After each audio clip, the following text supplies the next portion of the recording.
15 degrees, you can see your breath.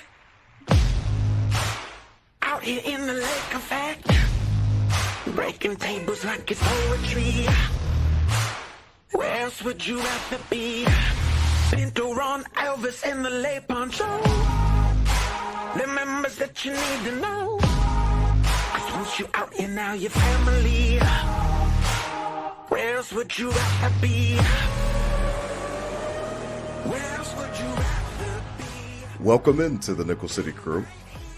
I am your host, Rob Crippen. Please like us on Facebook and follow us on Instagram and Twitter at Nickel City Crew. This episode, along with all of our episodes, are presented by Crippen Legacy Entertainment here on Spreaker and StreamYard.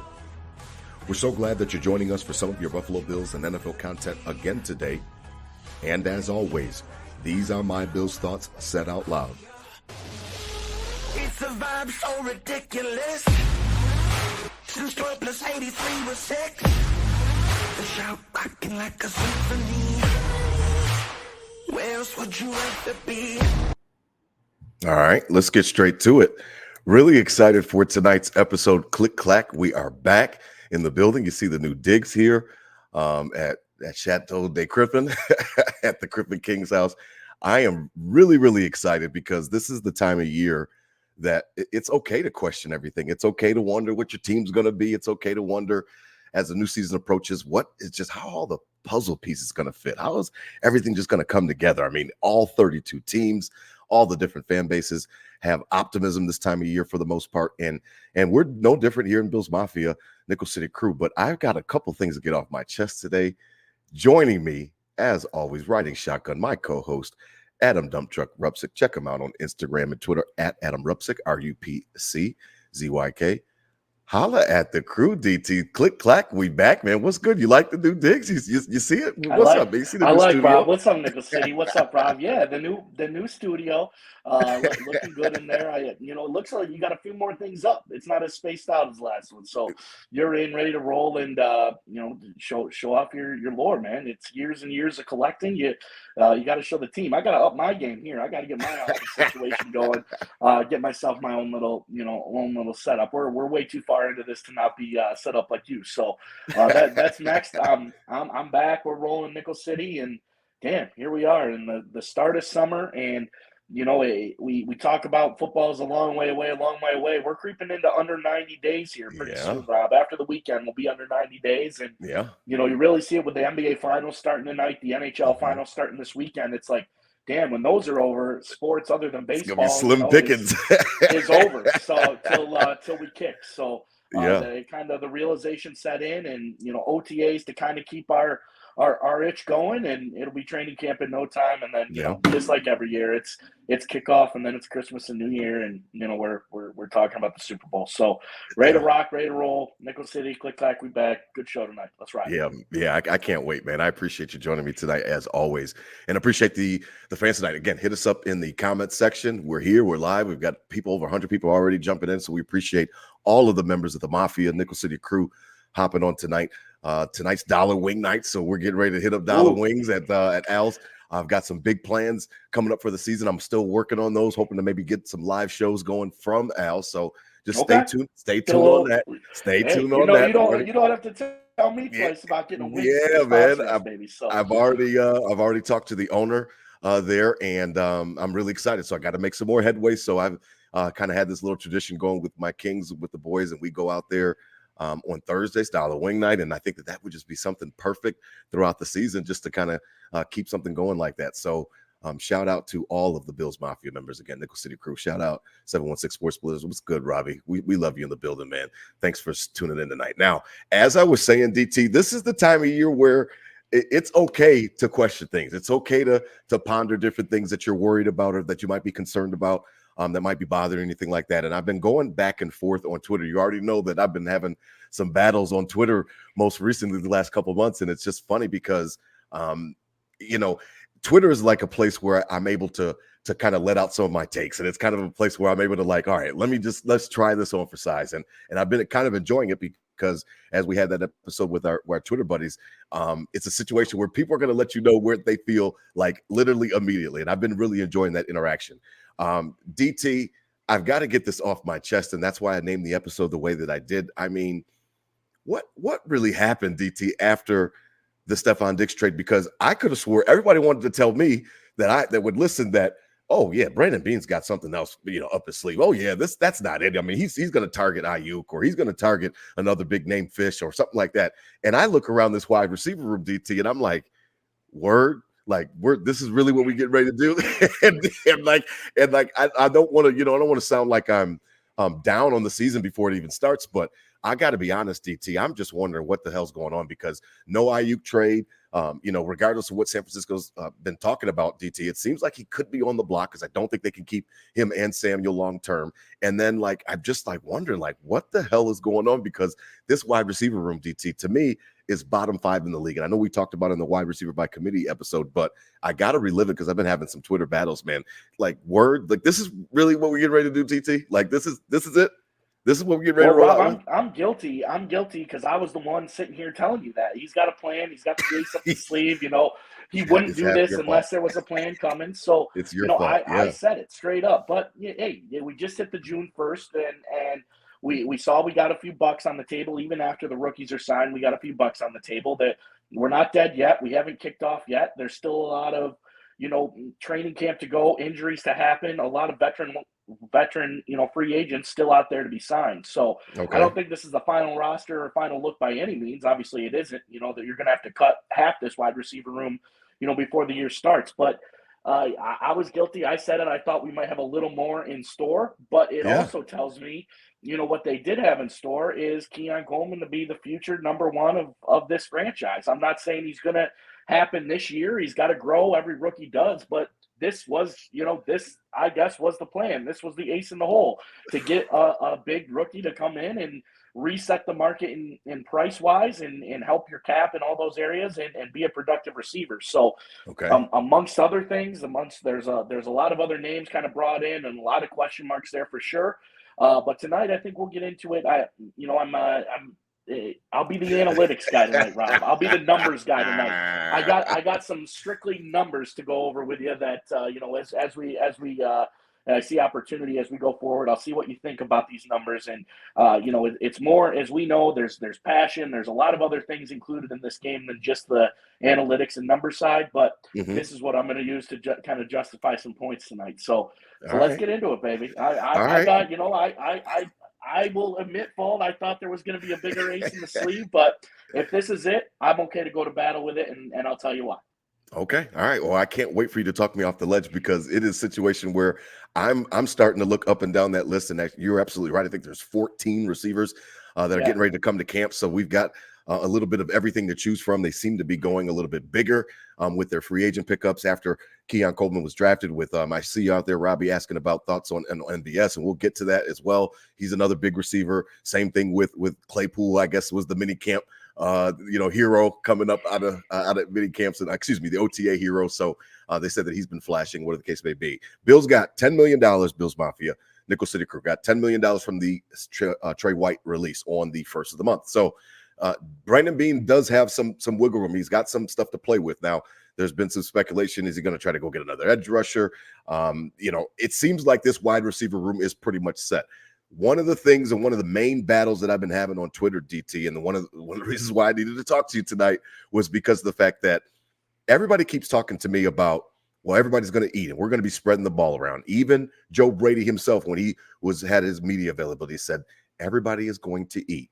And one of the things that I don't know if it bothers me, but one of the things that concerns me about that, DT, is when you've got that number one wide receiver like we had with Stefon Diggs, it doesn't really matter about matchups or the defensive game plan. It did not matter. When Dable was the offensive coordinator, even when Dorsey was the offensive coordinator, they found ways to feed the ball to Steph Diggs because of the fact that he was the best option for them to feed the ball to. And then not only did they feed the ball to him, but he was successful in that role. So what I'm wondering is, with this whole everybody is going to eat approach, it sounds like some shit that teams without wide receiver ones would say. And I've been having a tough time reconciling that, because to me, Kansas City is not the model. Everybody wants to hit me up on Twitter and talk, well, Kansas City, and they just won a Super Bowl without it. Kansas City went after an attack wide receiver this offseason with Hollywood Brown and obviously drafting Xavier Worthy. They don't want to be that shitty at wide receiver. So I push back at that rhetoric that, you know, Kansas City is running some type of model or anything like that. They don't want to be weak at wide receiver. They understood that they had drop issues. They understood that they did not have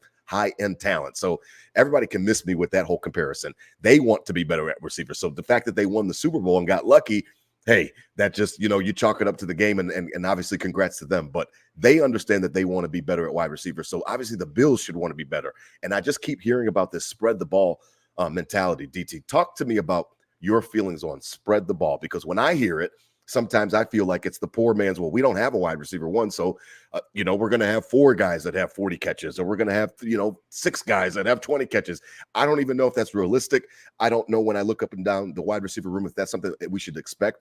I did know that when we had 14 and when we needed yards or we needed a first down, I knew where Josh Allen was going. Josh Allen knew where he was going. The defense knew where he was going, and he still got it done. And because of that void that leaves in the wide receiver room, it makes me just nervous, man. When I hear that shit, it sounds weak to me. I'm that's just my opinion. Yeah, I mean, they're saying everybody eats, and you're saying it's an excuse because we don't have a wide receiver number one. Well, I think that's true. I think there will be a wide receiver number one that emerges out of this group that will be the go-to guy for 1-7 as we go through the year. But you know, what's Brady, you know, supposed to say in this situation? Like, yes, this guy, we're throwing to this guy. He's going to be our wide receiver one. I think that, as I'm pumped up for this training camp, I keep saying, because it's going to be one of the most competitive training camps we have seen in recent years. There's more spots available than any, and the dogs will come forward and the dogs will play. And I think a true wide receiver one will come forth. I would love it to be Keon Coleman, and we just start Peyton Manning to Andrew Luck type of situation where, you know, Diggs leaves and Keon Coleman comes in and picks it right back up. That would obviously be seamless and awesome. But as I talked earlier, let's get into some quick numbers here. So we go down, and I will back up kind of the everybody eats method, but very conservatively. Very conservatively. Let's look down through our top 5 pass catchers, other than obviously Diggs and Davis are gone. So let's take them out of here. Shakir's the only one back that has caught a pass from Josh Allen. Yep. So we have Dalton Kincaid.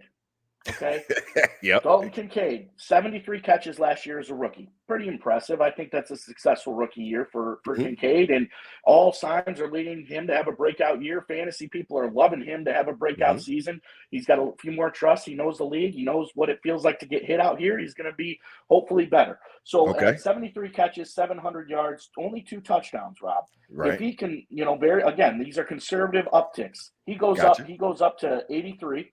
So 10 catches, give me 200 more yards. He doesn't even have to get 1,000. Just get me around 900 yards. And then go up 4 touchdowns. Get me 6 touchdowns. From 2 to 6, go up 4.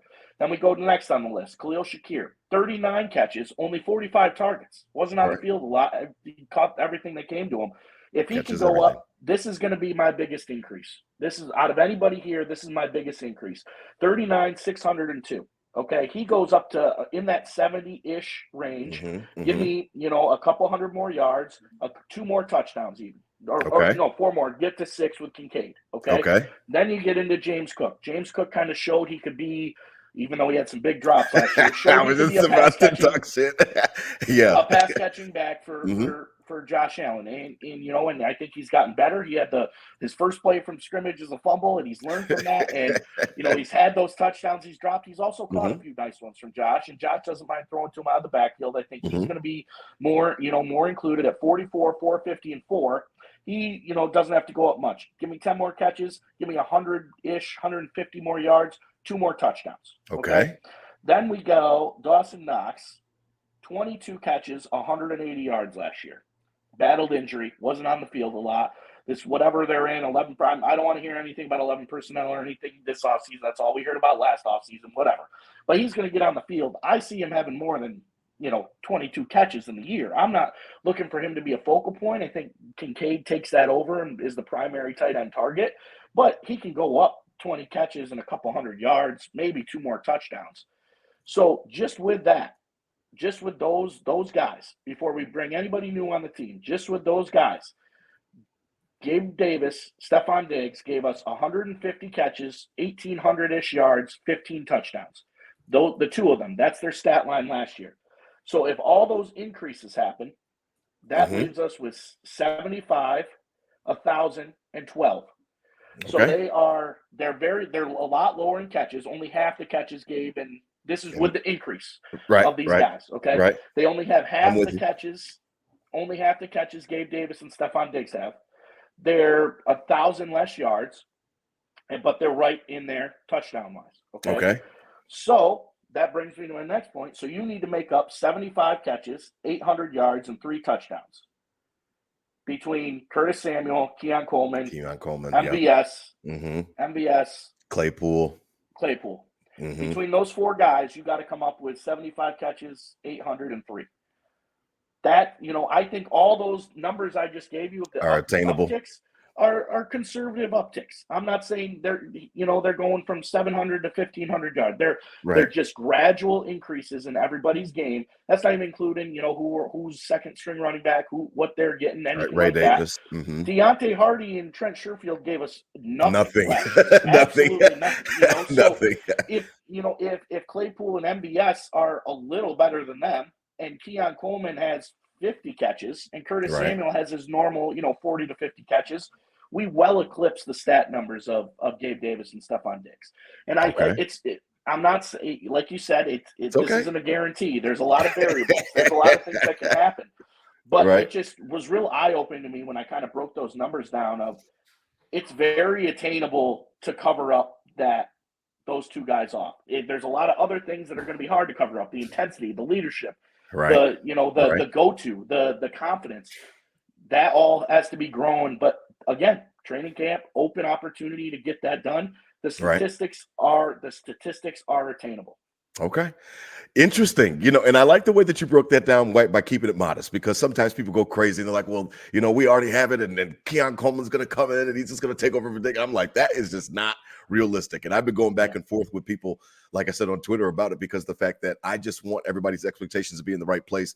And it's not that I don't believe in the receivers. It's just the fact that listen, you go down the list, we've got a rookie. Okay. So we know that there's a learning curve. We know that there's, adjustments to the NFL game and different things like that. I know that, we love his personality and all the type of stuff, but even as he admitted to, all of the comedy shit that he does has nothing to do with what goes on in the field. That's all that matters. So I love the fact that he's self-aware enough to know that that's the most important thing. So there's definitely some rookie growing pains that you can expect with Keon Coleman.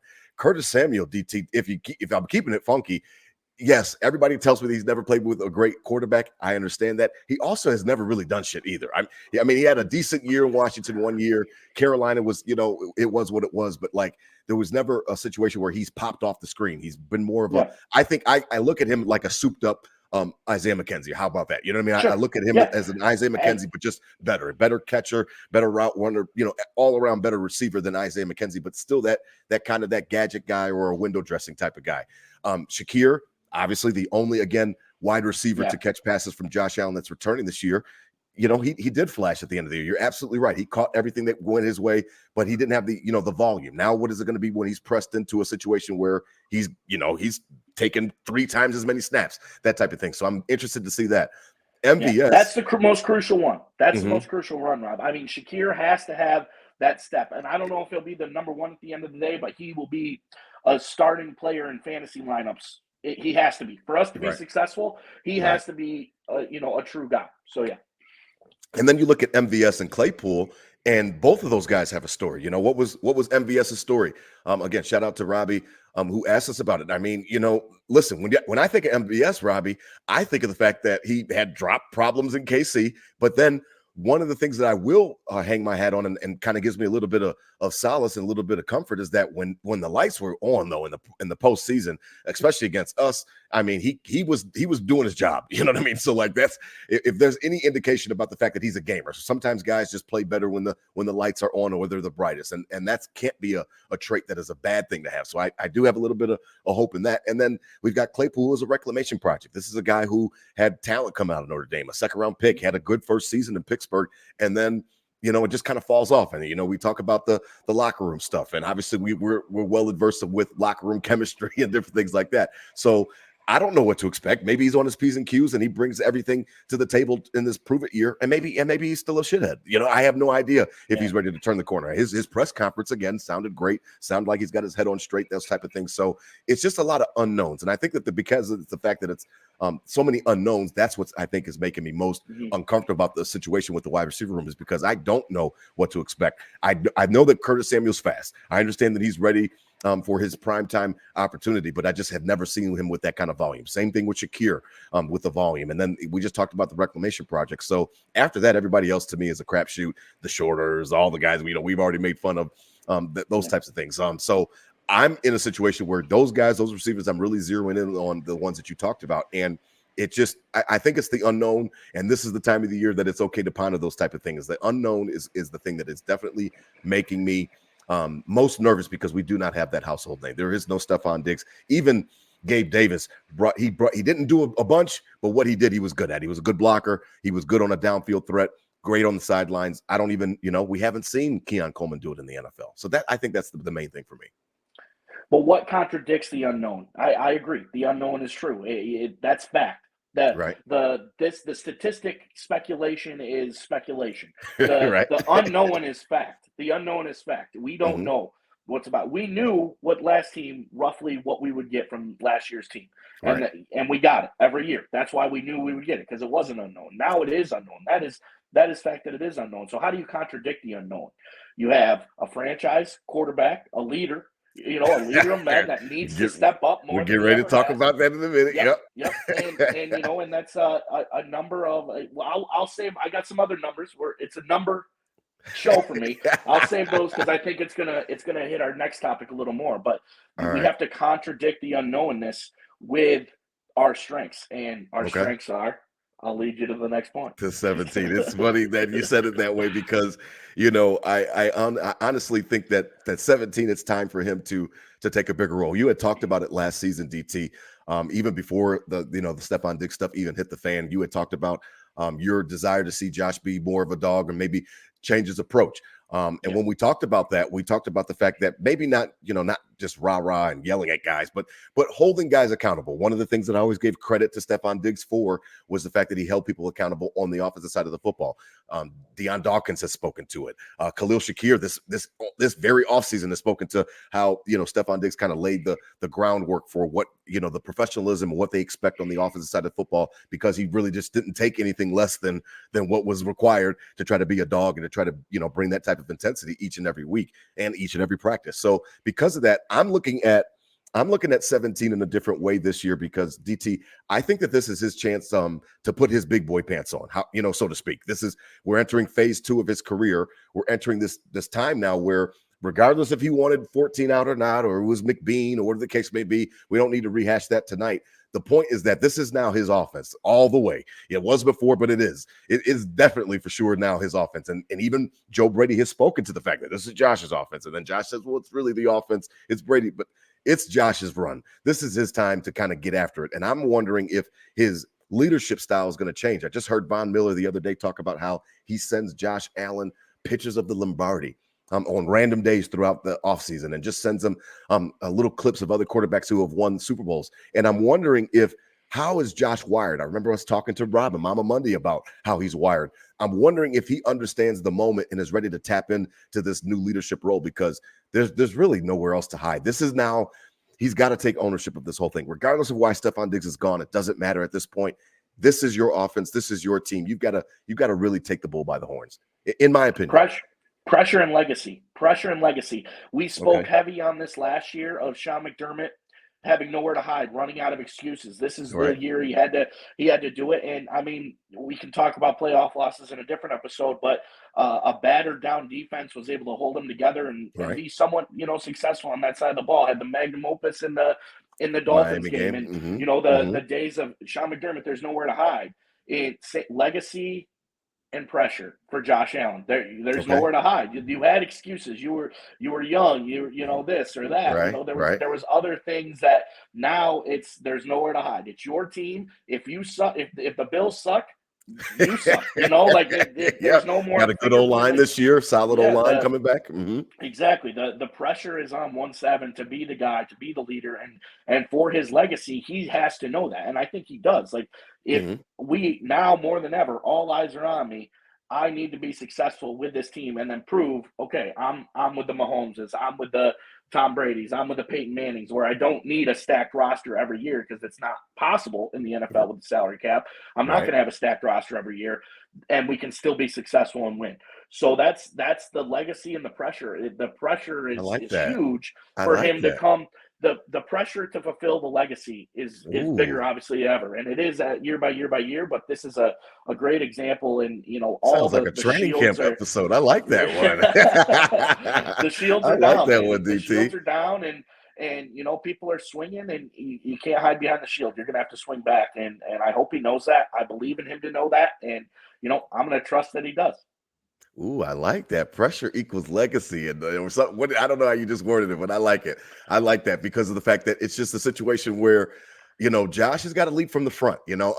He's got. We talked to Mama Monday about his style and how he's an introvert and how he doesn't like the limelight and different things like that. Why he likes to get away in the off season and golf and kind of unwind and kind of unplug, so to speak. And I understand that he doesn't like the whole fanfare with the girlfriend and yada yada yada. He doesn't like all of the attention. However, there is nowhere to hide for him when it comes on football field. And I thought that one of the yin and the yangs that why I thought that Stefon Diggs and them went so well together in the beginning of their tenure together was the fact that Stefon was more of the rah-rah guy. He was more intense in that respect, and then Josh just kind of let his play on the field speak. But now I think that it's almost imperative on 17 to take that leadership role because of the fact that you've got so many young guys in the building. You've got so many fresh faces in the building where McDermott's talking about trust the process and this is our, Super Bowl caliber, playoff caliber. Well, now you need one of your lieutenants to kind of carry out that message. And it's not going to just have to be on the defense. And it can't just be, Von Miller or the different guys. I mean, Josh and Von are the only captains that are back. I mean, everybody else is gone.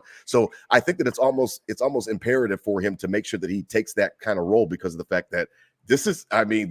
This is an important year. And it's funny that you spoke about Peyton Manning or Tom Brady, because that's another thing that I hear is that, Josh doesn't need all these weapons, or not the best weapons, the stack weapons. He's capable enough of just leading this team. He's capable enough of elevating. And I remember when we were on the K-Gun report, they had talked about it. And when we joked with them that, okay, so Josh Allen is just the elevator man. So this is kind of a pivotal year because, there's really nothing else that they could do. This wide receiver room is leaving me, kind of perplexed at DT, where I'm just like, well, then this is your show. How the whole testing of the theory is the quarterback like Brady, when you could just give him anybody, can he elevate those guys? Now we're going to find out if Josh Allen can do the same, because this is just going to be a situation where it'll be, if they're great on offense, it's going to be because 17 really lifted the bar, so to speak. You know what I mean? Well, here's my next number, Rob. Here's my next number. 4. What does 4 mean? To the Bills fans, this could mean a lot of things, right? But what do you think 4 means from me today? What do you think 4 means today? 4. You give me one guess. Okay, it's not pass catchers. Man, 4. I'll go with man, I don't know, 4 playoff wins to get to the Super Bowl. I don't know. I have no idea. That is true. That is true. But four losses by more than one score in the last 5 years. 4 losses by more than one score in the last 5 years. I mean, there's a lot of other factors that go into that. The veteran leadership helped that. But Josh Allen was QB1, willing himself to win a lot of those games. A lot of those games we can put on Josh Allen's back. Not all of them, but a lot of them we can put on his back. And 4 losses in 5 years of one score or more. I mean, they know how to keep it close. They know how to win the games down the stretch. And he has learned that. He's not a rookie anymore. He's in the conversation every game, no matter what. Throw a few blowouts here and there. 4 losses by more than one score in the last 5 years. And that speaks to me. He's ready to step up to this pressure. It might not be as easy, but they're not used to losing. They're not used to getting blown out. They're used to being in the lead. They're used to winning these games. And that does wonders, I think, for confidence for this quarterback. How much more confident can you be as Josh Allen? This dude is not lacking confidence to lead this team. Let's rock. Let's go. Oh, Noah. Noah, NCC. shout out to Noah, our boy. I mean, that's a great stat. I didn't expect you to hit me with that Yeah. one. I'm kind of a little bit taken back. Now part of that stat speaks to the dominance of the team. I mean, we've had a Sure. great team throughout this 4-year run. But yeah, I mean, Josh is definitely a part of it. So we can't absolve him from credit for that. So okay, I'll chew on that. I'll marinate on that. We are really excited, because again, we've got a long summer ahead of us. So Nickel City Crew, Bills Mafia, we will be taking off when the Bills take off. Again, the Bills will come back next week for OTAs. Remember last year we're infamous with the OTAs, and there should be no drama this year. So we'll report next week from OTAs, and then after that we will take the break when the players take the break. Again, they will break for about a good month and come back for training camp. Training camp starts at the end of July, and then we will start to ramp up for the 2024 season in earnest. We really appreciate all the love and support. Over 500 right now listening to us and watch us on different platforms. We really appreciate you guys. Nickel City Crew, Bills Mafia supporting us. Again, tonight's episode is presented by 26 Shirts. Head on over to 26shirts.com for all of your latest Buffalo Bills themed t-shirts. Again, you've got so many different cool concepts. I was just on there the other day checking out. Shout out to the Godfather, Del Reed, running that site over there. Again, all of the proceeds, the portion of the proceeds go to a great cause for Western New York families that are suffering, that are going through different bad situations. Your purchase does make a difference. So again, head on over to 26shirts.com, the official Bills Mafia podcast network that we simulcast on here. Buffalo fan base. We love it, man. So DT, as we transition a little bit, it's funny because as we put a bow on Josh Allen, it was funny. Something hit me the other day during a Twitter argument was that, I almost think that there was I don't know if it's false hope or what it is, but it's just leaving me perplexed about Brady.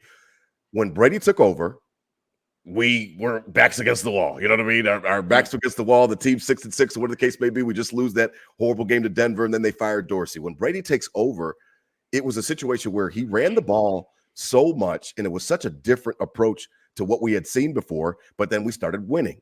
And then one of the arguments I get with people on Twitter is, well, that proved that we didn't need Steph Diggs and yada, yada, yada. And we don't need to argue about that. The whole point of it, the bigger point was that I'm not sure if this is Brady's MO or if this is something that he was doing because he had to perform emergency surgery. You know what I mean? And he just was in a situation where he's like, I got to change something up. Something's not working. Let's flip the script. And he did flip the script. And they went on obviously on that win streak, and it resulted in us winning the division and getting ourselves at a home playoff game.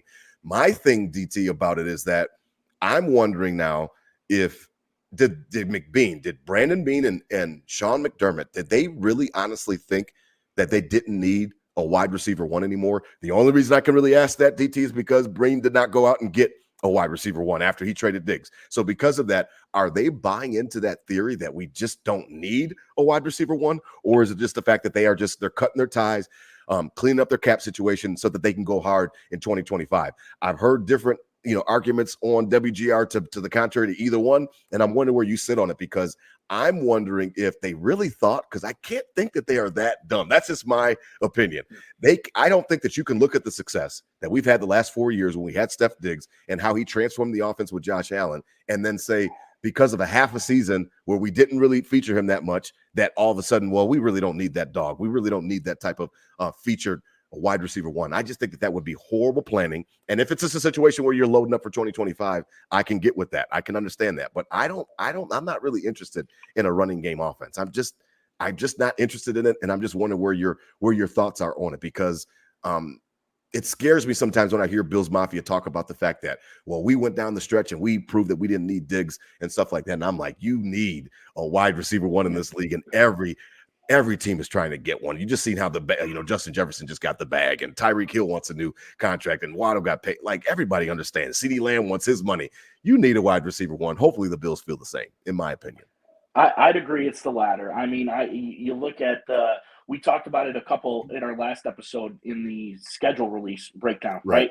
Every week, we're teeing up against every team's got 1-2 studs at wide receiver. Even the worst teams we play have studs at wide receiver. So I think that's the way of the league and, the way it has to go. So I think it's definitely the latter. I don't think they're completely writing off wide receiver one. I think they picked Keon Coleman to be that guy. They hope he's that guy.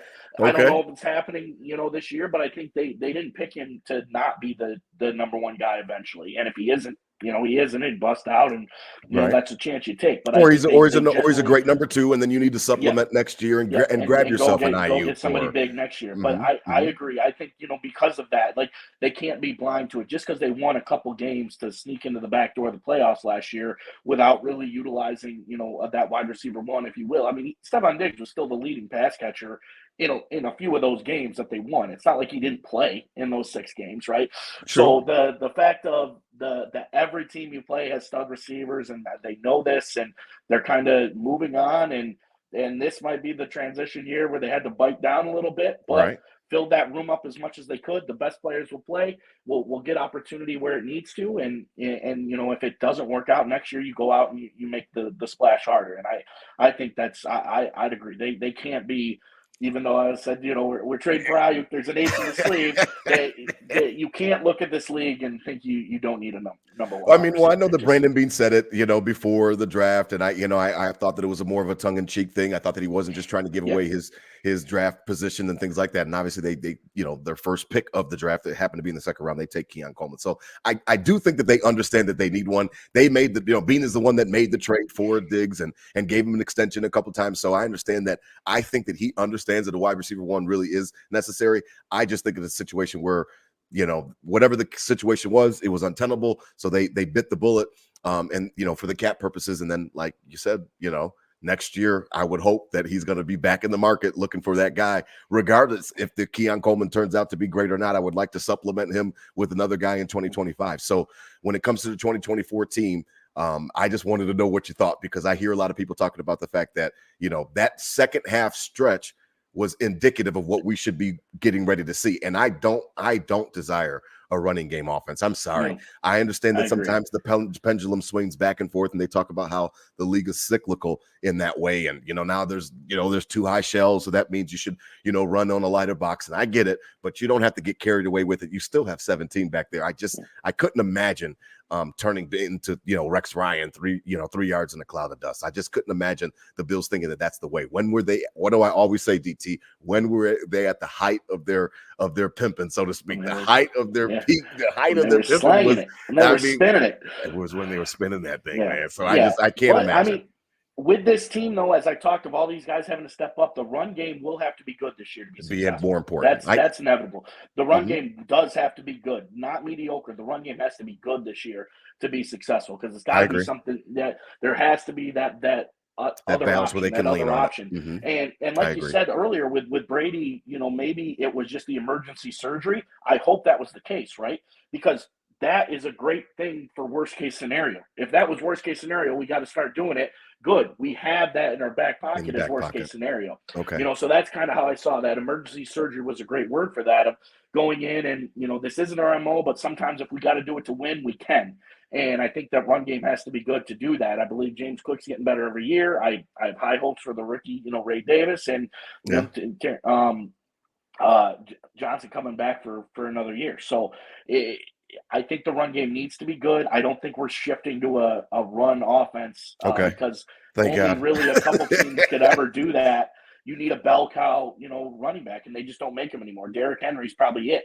Right. And every other team Baltimore has 2 or 3 guys that run it around a little bit. And Christian McCaffrey isn't your, a running back. He is, but he's everything else as well. Right. So the run game, I don't think we're going all in, but it needs to be good. It needs to be better, and it's got to supplement this team being a little weaker, if you will, in losing their top 2 dogs. They have to make up for it, and the run game is also a good way to do that. Well, I appreciate it. DT, as I put in the comment section, I mean, he always is talking off the ledge. I gave my Bills Mafia card to the lady at the front desk. I go down, I lay down on the couch, and every single time Dr. Dump Truck just he eases me a little bit. He helps me out. Now, as we begin to wrap up tonight, DT, I have to be honest. I have to be on brand. I have to be authentic. I have a confession. I have lied to Nickel City Crew for the first time. In our schedule release show, it's funny because I get so excited for that episode. I get so excited when the schedule release comes out, and I kind of get me swept up in the hype of it. DT, Nickel City Crew, Bills Mafia. I have my first confession. I lied to Nickel City Crew for the first time. I do not think the Bills are going to go 12-5. I see this more as a 10-7 team, and that's really what was in my heart. And I felt like I had to give the confession. So please forgive me, Bills Mafia. Please forgive me, Nickel City Crew. I didn't lie like on purpose. I lied because I just got swept up in the emotion. DT, I've struggled, and you have been with me throughout this struggle. I've struggled with enjoying the seasons, and we've talked about it many times about how I'll skip and I'll go fast forward to the playoffs because I just want to know how it ends. I want to know if we're going to get a chance to get back to that Super Bowl. That's all I want. I just want to go back to the Super Bowl, and I can let the chips fall from there. Win or loss, I'm going to be happy with the fact that we got there. Obviously, I'm not going to be happy that we lose the Super Bowl, but I'm going to be happy that we're representing the conference. I'm an adult. I get a chance to experience the festivities as an adult. That's all I want from my experience. DT, I don't think that I have to worry about enjoying the season because of the fact that my expectations are just different right now. I'm deathly scared of this wide receiver room. I don't think that we have enough juice. And because of that, I'm now in a situation where I am going to have an easier time following the team along every week because I don't expect this to end in the Super Bowl. I think for the last 4 years, DT, now, ever since AFC Championship game. AFC Championship game, we got outclassed. You know what I mean? They beat us. They punked us. It was it was nothing on coaching. It was nothing on McDermott or anything like that. They were better than us. I know we had some wimpy field goals, but they took it to us. Every single season after that, DT, excuse me, every single season after that, I thought the Bills could win the Super Bowl, and it was legit. It wasn't, drought Bills, Rob, talking and like, we're going to make the playoffs, and you're not really believing that shit, but you're just saying it because that's what you're supposed to say. And we're playing Tom Brady, and like, man, we're going to beat him today, and he's getting ready to curb stomp you, but you say it just to say it. These last years, DT, I have always felt the Buffalo Bills can win the Super Bowl this year. I think we should already have at least one on 13 seconds and maybe another one. DT, I just don't see it in the cards. And I think that because I'm lowering my expectations, I think for me personally, this is me personally, I think it's going to give me a better experience this year because I do not expect it to end with a Super Bowl berth. I don't expect it to end really with an AFC Championship game berth. Divisional round, we're used to that. I could see that, or wild card. I just want the Bills to get in the playoffs, and then it would really be like almost those Giants vibes, like, let's just see what happens. And then the Giants won it as a 6th seed that one year. David Tyree. I mean, I'm almost in a situation where I'm okay with just getting the playoffs, and then I can just sit back and see what happens because I just don't have this. I just don't have the same Super Bowl aspirations, man. Brandon Beane took something out of me. I'm sorry. Well, Rob, that's fair, man. That's fair, but I'm being honest. I disagree. I still think this team can win the Super Bowl. I can't genuinely sit here and tell you that I think, like I'm more confident than I have been in previous years, but I do think this team can win the Super Bowl because this year, 2024. Yes, exactly. Because of what we talked about earlier. 4 losses of one score or more in 5 years, a defense that it doesn't matter who's out there can hold, bend, don't break, no matter what. Right. And that's the some good quarterbacks playing of Josh Allen stepping up and making things happen. You say 10-7, that's one game difference of last year when they were the 2 seed in the playoffs, Rob, with 2 home games, so that's one game difference of, and I think it might actually be healthy for Mafia to kind of take a step and lower expectations a little bit because in society nowadays that this is like you can't ever watch a good movie anymore because you got Netflix and HBO and you have 1,000 movies at your fingertips, and so you're always looking, I got to get that great movie, and then you watch it and you're like, that was kind of a dud. And we expect the Bills now, the last 4 years, we expect the Bills to go out and win by 30 every game, and if they don't, it's like DEFCON 5, right? Yeah, like it's nuts. What's like wrong? We're 6-6. The city's dark, man. Yeah, we were going through it too, though. And we're not far removed from a drought of 17 years where we didn't even sniff the playoffs. And I'm not saying, but we've talked about how it was okay to raise expectations back in season 2. Yes, so it's okay. But I think it's healthy for us and for the fan base to enjoy it. And if we beat going into this week, we're kind of outmatched against I don't know, let's call any San team Francisco we play, we got San Fran, we're probably outmatched, and we go in and beat them by 20. we're a lot more pumped about feels that better. than last year of like, oh, we should have beat them by 20. So I think it's good Right. for us to kind of bring it down a little so we get excited a little more. You know, once you are away from something I a agree. while and then it comes back, you enjoy it more. So I think it'll be healthy for you to enjoy this season a little bit. And I still expect them to be great. And your I projection think of they'll be. 12-5 goes I think to they'll be 10 and good. 7. Yeah. That's one game away from the 2 seed last year. You know, so I'm right there with you. I'm not as confident as I was, but I still think this team can win the Super Bowl. Wow. Super Bowl. The 24 Bills, like Yeah. with all the Yes. subtractions, all the cap medicine that we had to swallow. You still think that we are in a situation where we can actually go get it. Go get one. Or I mean, even If we're 10 and 7, go get there. If we're 10 and 7, we're in the dance. If we're 11 and 6, we're in the dance. Yeah. And If all you we're in need the is a ticket. playoffs, All you need if is a we're in the ticket. playoffs, I believe in us. Wow. Yeah, it's not that I don't believe. I just I'm having a tough time just trying to mapping it out and how, I think that that's what it is. It was just so clear these last couple of years. Like, okay, let's try to get that 1 seed. And that was something that we were never able to get, but okay, let's try to get that 1 seed. Let's try to beat out Kansas City. Okay. And then what was it last year? Okay, well, let's just get Kansas City at home. And then that happened. And then we still lost. So it was just a situation where I had to give my confession because after looking at the schedule, I'm like, man, this is a tough schedule with a lot of tough quarterbacks on it. I know that I don't believe that 12-5 is really the record. I got to admit to Nickel City Crew that it's more like 10 and 7 to me with the unknown wide receiver room. And then, like you said, you still can get in the dance that way. And it's a situation where I think I'm just going to be more calm this year because of the fact that I don't have that Super Bowl angst this season. And because of that, I think that it's going to allow me to enjoy the season much more than I have these last couple of years because I've been struggling with it. I've been struggling with it. We've talked about it on different shows. We've talked about it with Mama Monday and others that have joined the show as well. I don't want to with Scott from K Gun Report. Like I don't want to just skip over the year. This year, I don't think it's going to be hard for me not to do that because of the fact that I would be surprised as hell if the Bills represent the conference in the Super Bowl. I would be so shocked. I just have so many questions about this offense in respects to Joe Brady. I think it's Joe Brady. We are going to dig down on him, Bills Mafia, Nickel City Crew in training camp. We've got some great episodes coming up for you in training camp, some topics we want to hit. We always do offense, defense every single year. Did you hear Bobby Babbage, DT, the other day? Yeah. That motherfucker, I was like, I play for you, coach. Like, put me in. I'll run through the wall. I was like, shit. Like, I just liked his energy. I like the we actually did an episode about Dorsey when he was coming into his OC role and how I led off the show talking about how just because you've never done a job before doesn't mean you can't do it. It just means you've never done it. And I mean, when I heard Bobby Babbage, that shit gave me chills. I was like, that's exactly the energy I was talking about when Dorsey took over. So we'll see if he calls plays or not.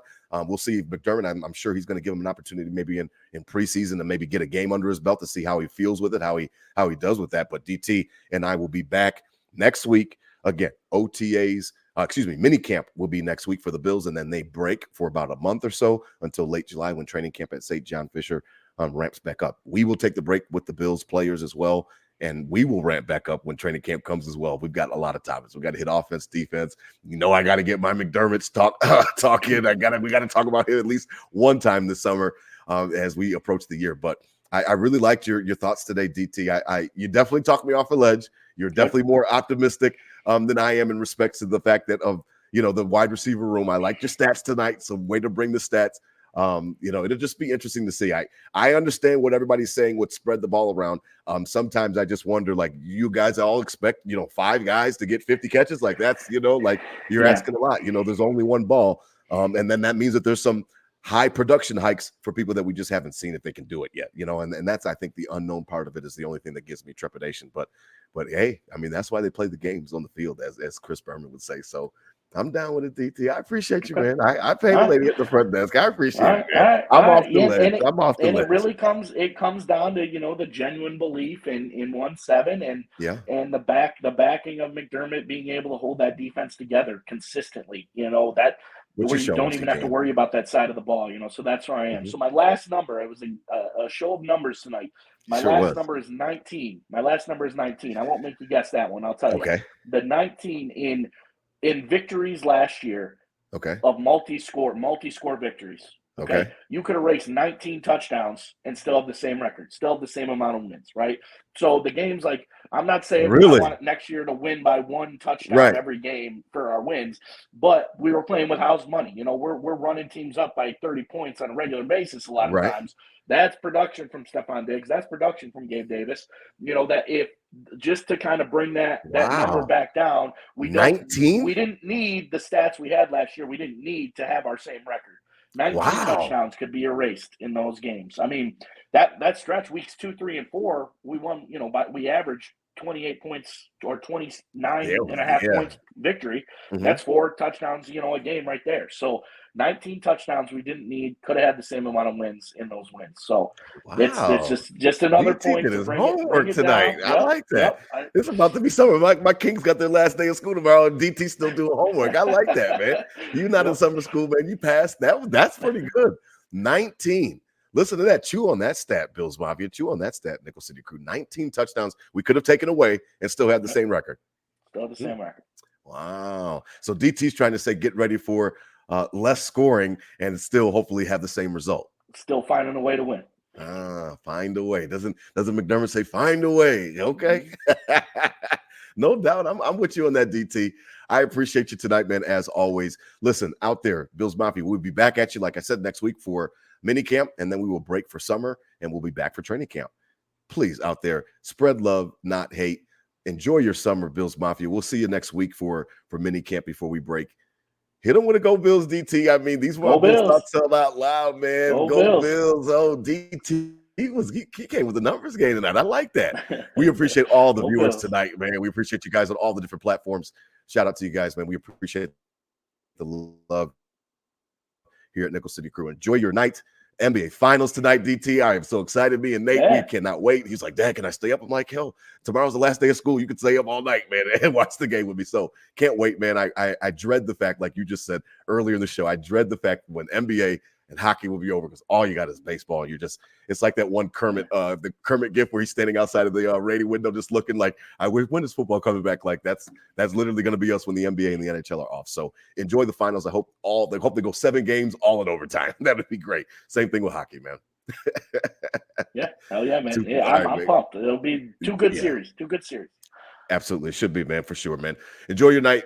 Bills Mafia, Nickel City Crew. Peace.